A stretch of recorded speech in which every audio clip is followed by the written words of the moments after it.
You're on vacation, though. Yeah, I was. What are you doing back in the States right now? And what were you doing before coming to Japan? I was working on a solo album. Oh, really? Another one? Yeah, that'll be finished within days of my return. And then there'll be a brief Utopia tour. And then I have a new job, sort of A&R director of BEARSVILLE Records now. So Was that right? Yeah, revamping the whole label. That label was originally your baby then? No, it wasn't originally. Originally I was supposed to have some involvement in it, and it never worked out that way. There was too many cooks, I think, so I kind of got disinvolved, and now BEARSVILLE really needs somebody to do that job, so I'm doing it. I had to get certain guarantees of authority and stuff like that before I would undertake it. So. Well, isn't that going to interfere with your musical work then? Not really. No. I mean, as a producer, you sort of do the same thing, except you do it independently. You do it for different labels. Oh, I see. So an A&R plus producer plus. Yeah, well, A&R essentially is a lot of the producers' sensibilities, but without actually having to go in and work on the record with the artist. I can still produce records, but A&R is more of a judgmental thing, if you will. You know, you have to determine whether the material for the record is adequate, and monitor the progress of the record without actually being involved in the day-to-day thing.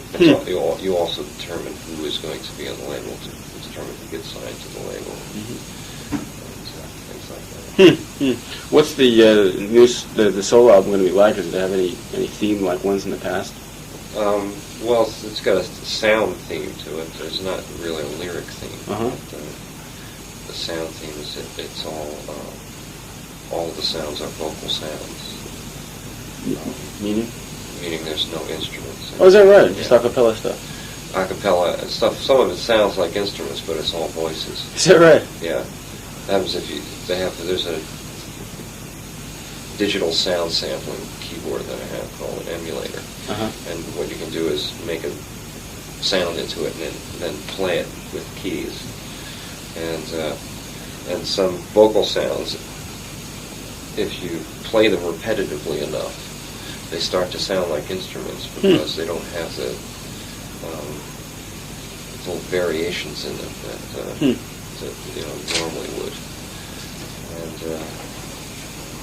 so it's just basically all stuff like that. Yeah, it's all vocal sounds, and sometimes it sounds like a cappella, but it's a lot of it's heavily layered. Sometimes it isn't. Majority of the time, I would say it's heavily layered voices, so it has a really choral-ish quality to it. I was wondering, you seem to have a lot more success commercially, if not artistically, with the solo work as opposed to Utopia. Where's that? There is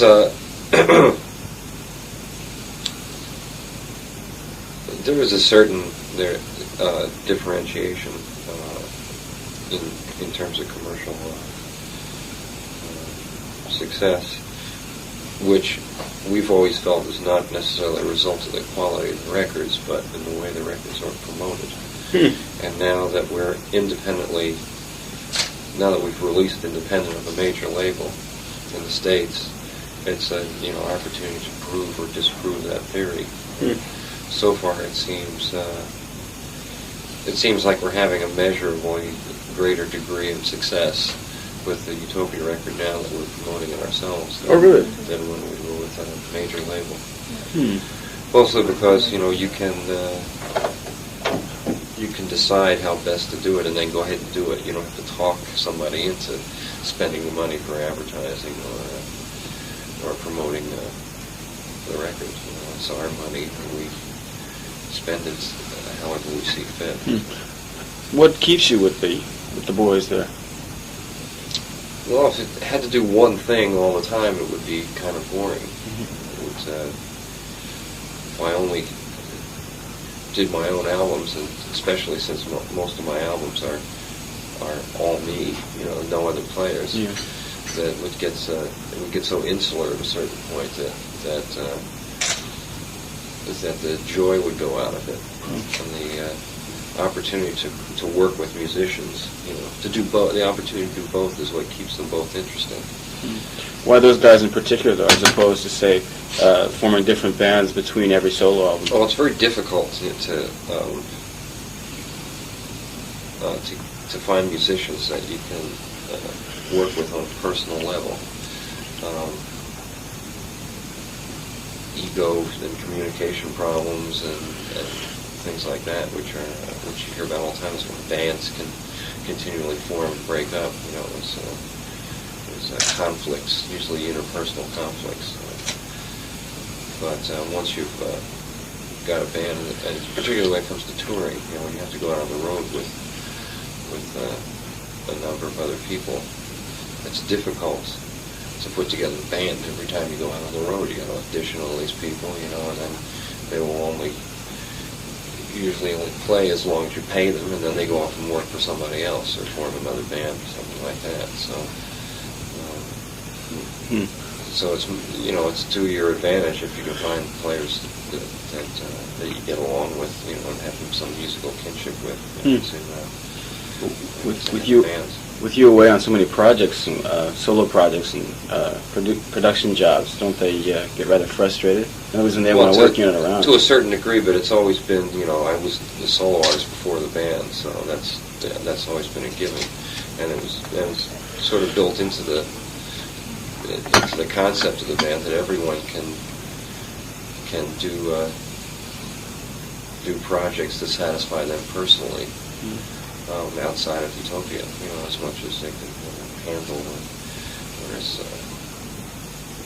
we sort of define, our commitments. We realize we're going to do Utopia album this year. We're going to do so much touring, and then outside of that, you can do whatever you want. You can work on solo records. Because most of the guys in the band, when they have a choice of what they would do by themselves, is something that may be even radically different from what the band is doing. So you basically map your schedule out pretty evenly, or is there one activity you give top priority to of all your... A lot of it has to do with timing and finance and things like that. It's not just, you don't just do it when you feel like it. You do it according to a combination of, synchronous elements. If I've got a production coming up, then we don't book any touring in the middle of the production. We plan around it, or if we have a tour, of course, I can't produce anything. Conversely, it's just what it requires is a certain degree of advance notice on all these things. We usually have, 3 to 6 months advance, knowing what's going on. As a musician, you do it all. I mean, you can play just about anything and sing, write songs, produce. Are you doing everything you want to do, or is there something that you always wanted to do but have never been able to do as a musician? As a musician, not really. I mean, it's part of the advantage of not becoming hugely successful commercially. You don't get backed into that corner of having to reproduce that thing all the time. Anything that comes into my head that I decide I want to do, I have the freedom to do it, and the luxury of having it released. Are there any restrictions you find in any way? I mean, there could be financial, there could be physical. There's my own restrictions. I know that I'm not going to be a virtuoso at any of the instruments that I play because I don't actually have the time to sit down and practice. When I first started out, the only instrument I was interested in was the guitar, and that's, I used to practice it all the time, play it all the time, and gained a certain degree of proficiency at that. But then I realized, that it's there's only very few people who can commit their life totally to one instrument. But then again, your guitar playing is hailed as one of the better kept secrets of. Well, it's adequate. It became more important to me eventually what it was I was trying to express rather than how I expressed it. I began to put more and more value on the ideas behind the playing, and less on the technique involved in the playing. So there are points at which are frustrating points at which you imagine something you would like to play and can't physically play it.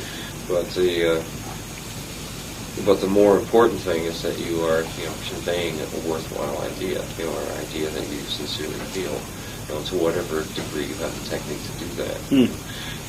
It's more of a problem when you have a lot of technique and no ideas. Eddie Van Halen's problem is going to be that he won't be able to top himself at a certain point. So it's going to get down to what are you saying from moment to moment, rather than how articulate are you. It's part of one of the reasons why I stopped pursuing that thing in guitars. Was like guitarists got into this thing of like, who is the best guitarist in the world? That's a dead end. There's always going to be a faster gun in town. So I started concentrating more on songwriting and more on singing. An instrument that I think that I have the most command over is my voice at this point, and that was probably always my greatest desire. And I think that a lot of people, there are certainly things you can do on the guitar or keyboard or something you can't do with the voice, but a lot of people do that out of frustration for not being able to sing, because it is if you don't have a natural aptitude for it, and I didn't, it was an extremely difficult thing to develop. Well, with this command of your voice, you say is what you do best. Why is it taking you this long to make an album solely of vocal sounds? Well, it's not as if it's something you can build a career on. And in addition to that, it's not as if I am the world's best singer, or even such a thing as desirable or possible. The reason why I did the album the way I did it was because of the fact that everyone's using synthesizers now and getting all these bizarro sounds, and everyone's trying to top each other with synthesizers. So you can be the most synthetic, or the most wacky, synthesizer player, and I didn't really want to be involved in that kind of competition. So I decided to do something that would be in a totally different sphere, something that work in an area that people aren't overdoing it in, so that I would have a little bit of breathing space. I wouldn't be in competition with somebody. I could just utilize and think of new ideas and apply them to a different concept. Why do people keep on coming back to you to have them produce their records? Sometimes I'm not sure about that. Usually, the reason why somebody wants you to produce a record is because they've heard a record that you worked on, something, and they admire that and want something of that in their own record. And I continue to do it because it's an opportunity to work with other musicians, and also because it's financially more rewarding than my own records. Is it? Yeah. Well, it's not. I can do one album a year, and get paid whatever the advance is for that, but when you get involved in production, you can do, half a dozen records a year, and when you get into the bracket that I've gotten into, that's extremely lucrative. What do you suppose made the band take a chance on you back in what is it, 69? Yeah. 68? It's hard to say. I was doing other work with people in the same management company, and they were looking to progress. They also worked in a sort of non-conventional way, as opposed to other acts who would go into a studio and utilize whoever was in the studio at the time. They did albums in their house, and things like that. They would. When we did Stage Fright, it was in the Woodstock Playhouse. It wasn't even a studio. There wasn't a studio in Bearsville at the time. We just set up recording equipment in a sort of a shed that was next to the Playhouse that they used for props and things like that. And they set up on the stage of the Woodstock Playhouse and they baffled things off. So it was kind of unusual. Correct me if I'm wrong, but that I brought up that point because that basically was the job or the band that launched your career as a producer or as a major producer. Or is that mistaken? Well, it's actually, I'm not sure that was it. I mean, there was a lot of notoriety that went with working with the band, but the band did certain kind of records, and I didn't do a lot of records like that. I was involved in to a certain degree, more progressive approach, to making records. They were very organic. They wanted the basically organic sound. They wanted just to sound like what they sounded like. Whereas I had always been involved in a lot of experimentation and stuff in the studio and getting a slightly more unusual sound. So a lot of the other projects I did really didn't relate to that in certain ways. And actually, the more significant project probably was Grand Funk Railroad. Oh. Because of the fact that they hadn't had a lot of critical success with their records and hadn't had a hit single or anything like that. And the fact that when I started working with them, they suddenly had this great commercial and artistic critical success. So that was a more significant thing. A lot of people responded to that. Some people responded, I think, to Badfinger because that was a commercially successful venture as well. I became more involved in acts that had problems. I became like a problem solver rather than a standard line producer. What do you mean by problems? What kind of problems? Well, for instance, when I got involved with Badfinger, they had been working on the album for a year. Is that right? And hadn't made any 4 cuts at the end of it. They kept having, every time they would get work with a producer, just things wouldn't progress for some reason.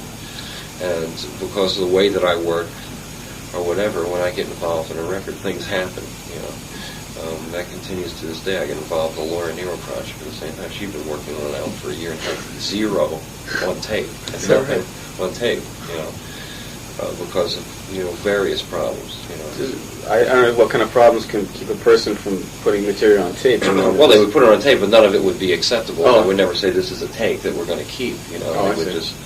She would put it on tape and then listen to it and then say that's not right. I don't like the sound of it, or the band is not performing properly, or something like that.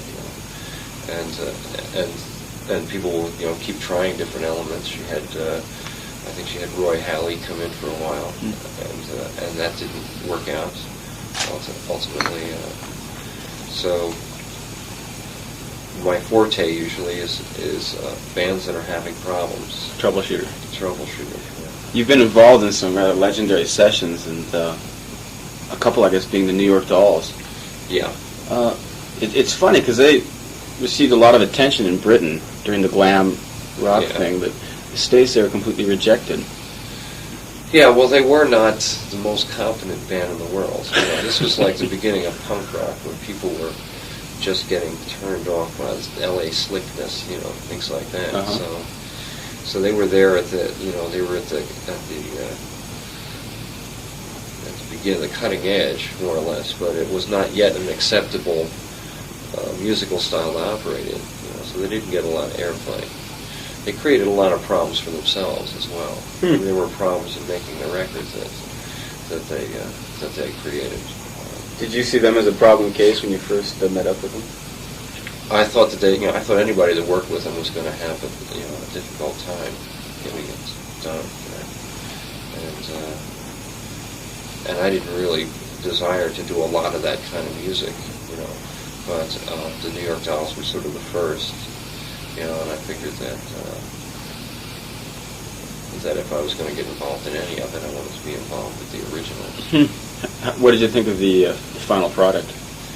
Well, I was disappointed in the final product. Oh, really? Yeah, I didn't think the band's performance was not so bad, although everything was tempered by this constant scrutiny that went on while it was happening. Constant parade of critics coming in and out of the studio, giving their opinions on things, and to the extent that it was difficult being objective about what was going on. But the worst thing that happened was they got in too much of a hurry at the end of the project to finish it, and subsequently things got very sloppy. The mixing in particular, they insisted on mixing it in what was the only available room in the record plant, and it was notoriously terrible room for mixing in. But they were in such a hurry at the time that they wouldn't wait for a good place to mix. They insisted on doing it there. And they insisted on doing it like, hey, we got to be out at a gig in the island at 3 o'clock, so we got to get this mix done, like now, And then after that was done, they wouldn't wait to get time in a decent cutting studio. They cut it in Mercury Studios, which was just completely antiquated equipment, It was just, they didn't realize the importance of these final stages, mixing and cutting and things like that. So subsequently, the sound of the record was extremely substandard when the album came out.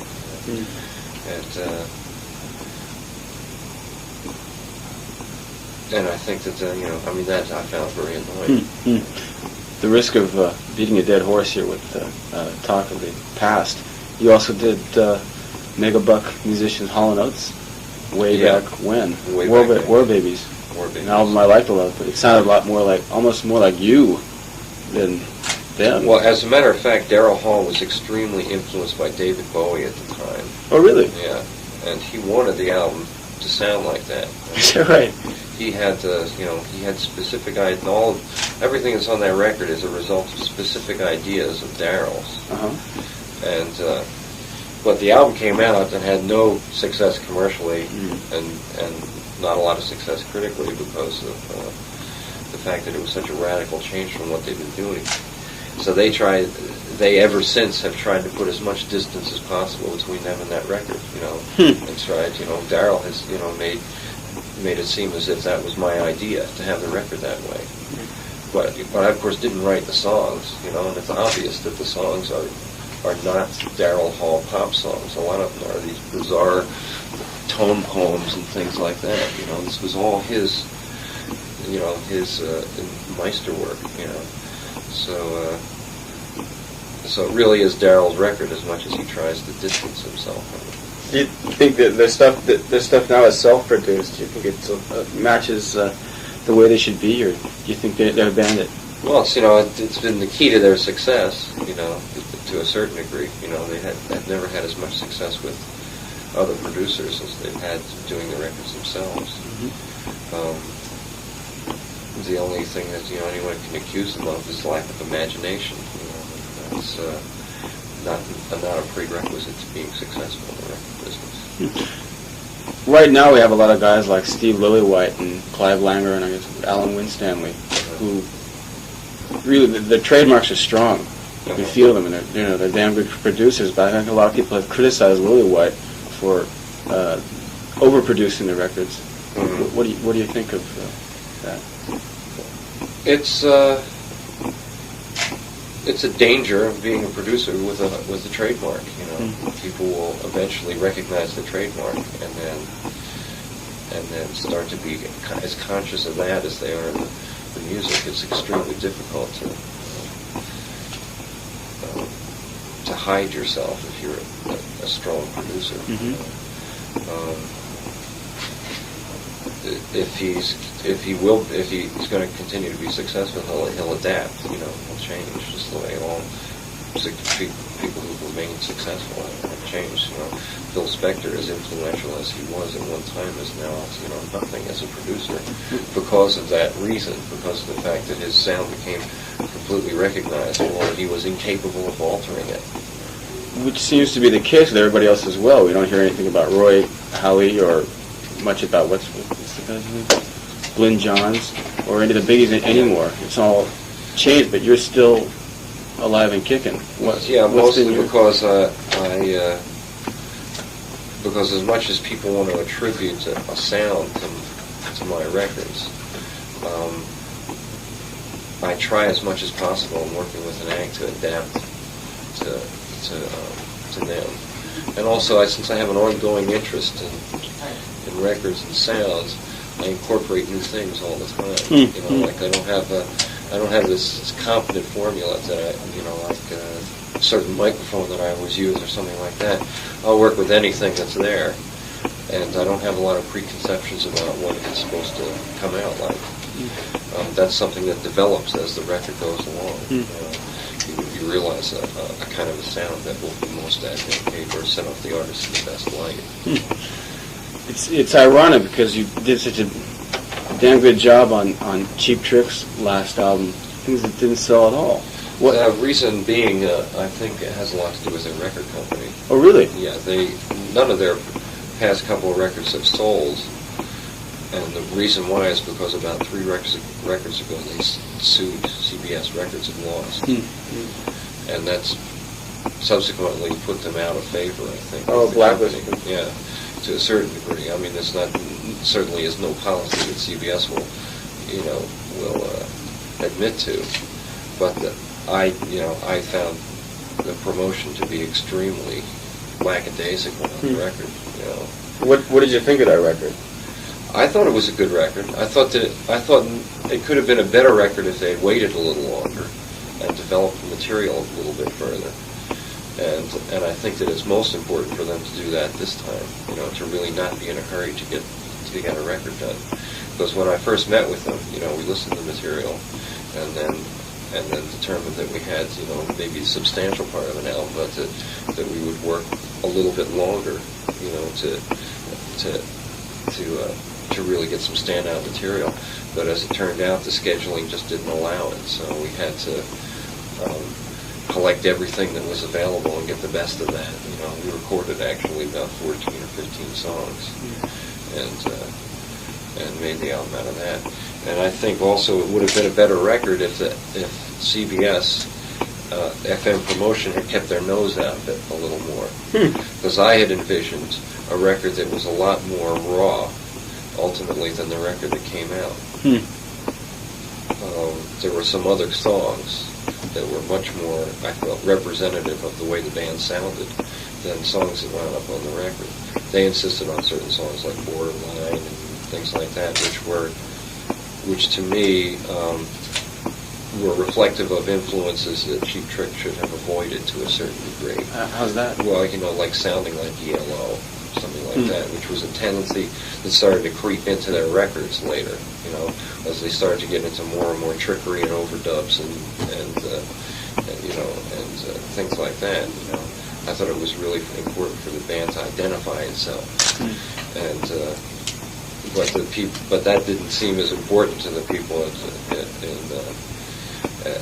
the record company, and they started making what I consider to be arbitrary decisions that I didn't agree with, especially in terms of the material that's ultimately wound up on the record and the way it was sequenced. And if I had done the record, it probably would have been different, but I don't guarantee that it would have been more successful. You talk about a lot of people sort of turning down some of your musical direction. Has anybody taken in 100%, taken in wholesale what you had to say? Oh yeah, that's dangerous. I mean, like for instance, when I did the Tubes album, they were so much without direction that I became almost a member of the band, and the most influential one at that. Because they had really were having so much trouble with their records before that they had no idea what to do. They had musical ideas like they always did, but they were really at a loss as to which direction to turn. And they kind of felt that if they didn't have some commercial success with the record, that the band was going to break up. It's impossible with it, the overhead on a 9-member band, is incredible. So, there are 9 members in the band, but from there were 9 members in the band, but from an external standpoint, they're just one act is like another. A record company doesn't pay you more money because you have more members in the band. They pay you the same thing they pay, a solo artist. And when you go out on the road, the band gets paid as an act. They get paid the same as if they were just one person. So the overhead is tremendous in a band that size, and they were really at a loss. And so I had to exert a lot of influence on the record in order to, have a coherent record come out. And they did have some commercial success, but they had wound up in very dangerous territory from a critical standpoint. And what's happened since then is they've gone even further in that territory. Now they are like Toto is writing songs for them, you know, things like that, you know, and they're being produced by the most standard L.A. producer, David Foster. You know. So it's so now it's, you know, they've really, you know, come under the influence of their producer, but he's not a producer that people recognize the sound of. It's much more difficult to recognize those LA producers because they all work sort of the same. They all try and have that really studio-ish, heavy production quality. The advantage of Steve Lillywhite, at least, is that he doesn't sound like somebody else. He simply sounds like him. A lot of people have named you as the father of the so-called techno-pop there. Is that an accurate assumption? I don't, you know, that's something you can never be objective about your own position in all this. You know, I know that I've always had a technical leanings in terms of making records. You know, like pushing the limits of the studio.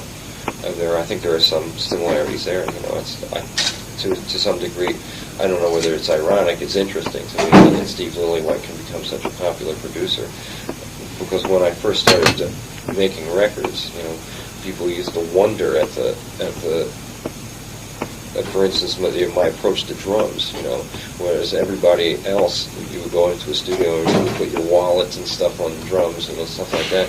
I always liked this big clanky drum sound. You know, it's extremely overblown kind of percussion sound, and that's become like a Steve Lillywhite trademark at this point. You know? And to me, I have no attachment to that one way or another.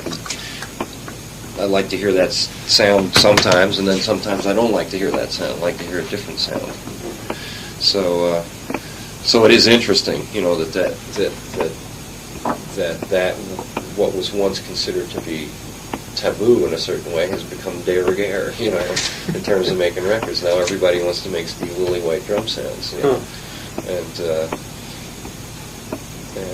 things just continually evolve in that way.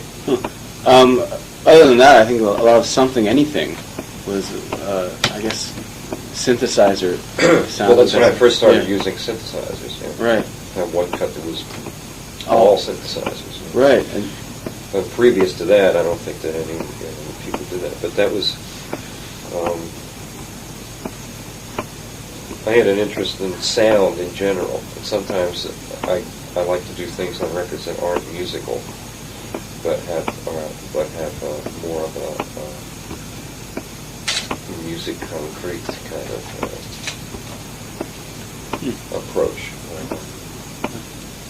Because I've always one of my favorite kinds of music has been traditional electronic music,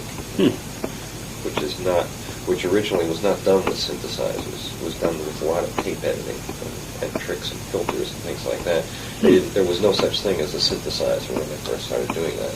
When John Cage, you know, started making electronic music, there was no such thing as a synthesizer. What you did was you took a pulse generator, a piece of test equipment, you know, or something like that, did that, and then you would play with the tape machine and do just kind of in a very kind of hodgepodge manner, you know, arrive at these sounds. It was only much later that synthesizers were around.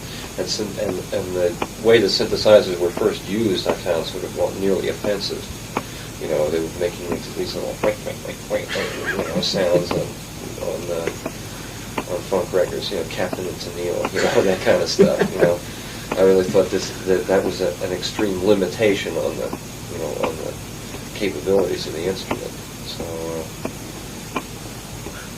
So at this point, you know, it's not necessarily synthesizers that I find interesting. It's unusual applications of sounds. Well, I think for a lot of well, the fans like me who've been following your career for many years now, one of the great regrets is that you do spend so much time with the machinery, whereas what we really want to hear, you do 3/4 of the time is just sit on the stage with the guitar and maybe sing something like Cliché. Do you ever get that sort of feedback from those around you that you're playing around too much with the technology and you should be concentrating? Well, it is that, it does become a challenge for the listener sometimes, but I have to do things that I find interesting as well. I have to do things that, in fact, the only reason why I've maintained an audience, I think, is not because I've tried to play up to them or play up to any audience, but because I've done the things that are most interesting to me, and that's that makes the records more personal in a certain way. It's a certain lack of calculation, I guess, that makes them appealing. I always find records like that more appealing. Like David Bowie's most recent record, to me, is his least appealing record.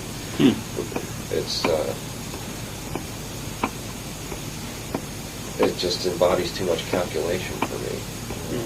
And most of his more calculated things I haven't gotten into. I found more interesting when he was trying to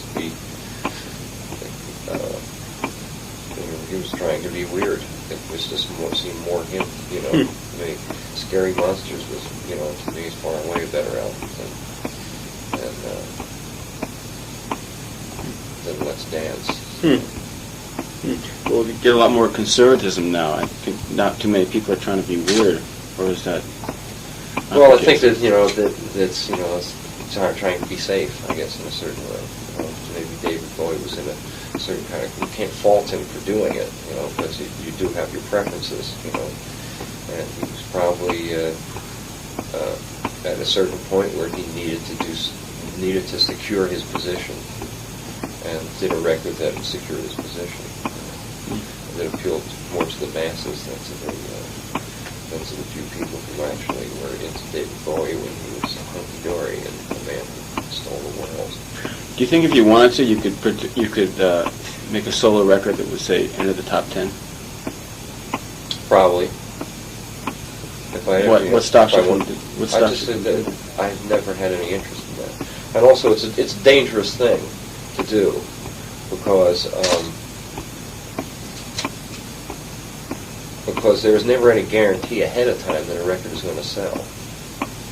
And so if you do a record solely to make it sell, and then it doesn't stand up on some artistic legs, and then it doesn't sell, then it's failed twice. It's not only failed to be a good record, it's failed to sell. So if you have to put your priorities in what you can guarantee, and the only thing you can guarantee is that you make the best record you can make, and then if it sells, that's great, because then you've succeeded twice, and if it doesn't sell, then you've only half failed. You've only failed to sell the record. You at least haven't failed to make a record that was honest.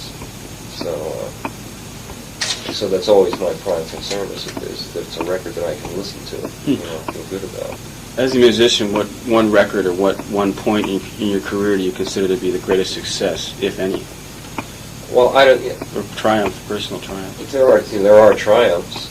I don't like to think it. I don't like to single one out, because I think they all are reflective of where I was at a particular period of time, and I don't really regret any of that. But there are records that I think were highly successful in terms of what I attempted to do. For example, I thought, Something Anything was obviously successful, but what a lot of people don't realize is that it embodied a certain formula that even as I was completing the record was getting on my nerves, and the record that I did after that, to me, achieved more of what I always felt I wanted to achieve in records. What, Todd? No, the Wizard of True Star. Because it was experimental and didn't embody a lot of structures, and treated sound as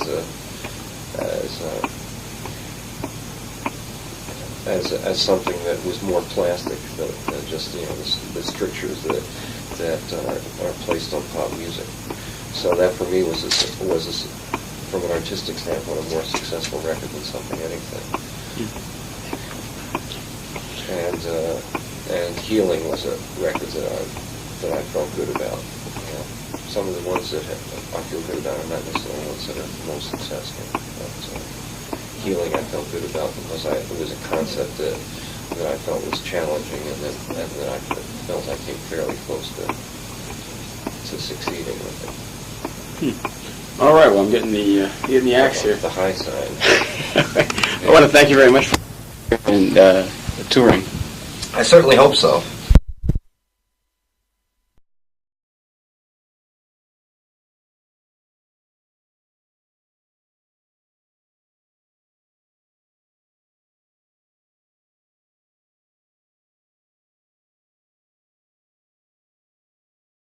I see. So an A&R plus producer plus. Yeah, A&R essentially is a lot of the producers' sensibilities, but without actually having to go in and work on the record with the artist. I can still produce records, but A&R is more of a judgmental thing, if you will. You have to determine whether the material for the record is adequate, and monitor the progress of the record without actually being involved in the day-to-day thing. You also determine who is going to be on the label, to determine who gets signed to the label, and things like that. What's the solo album going to be like? Does it have any theme like ones in the past? Well, it's got a sound theme to it. There's not really a lyric theme. But, the sound theme is it's all. You're on vacation, though. I was. What are you doing back in the States right now? Or what were you doing before coming to Japan? I was working on a solo album. Oh, really? Another one? Yeah, that will be finished within days of my return. And then there'll be a brief Utopia tour. And then I have a new job, sort of A&R director of BEARSVILLE Records now. So is that right? Yeah, revamping the whole label. That label was originally your baby then? No, it wasn't originally. Originally I was supposed to have some involvement in it, and it never worked out that way. There was too many cooks, I think, so I kind of got disinvolved, and now BEARSVILLE really needs somebody to do that job, so I'm doing it. I had to get certain guarantees of authority and stuff like that before I would undertake it. So. Well, isn't that going to interfere with your musical work then? Not really. No. I mean, as a producer, you sort of do the same thing, except you do it independently. You do it for different labels. Oh, I was wondering, you seem to have a lot more success commercially, if not artistically, with the solo work as opposed to Utopia. Where's that? There is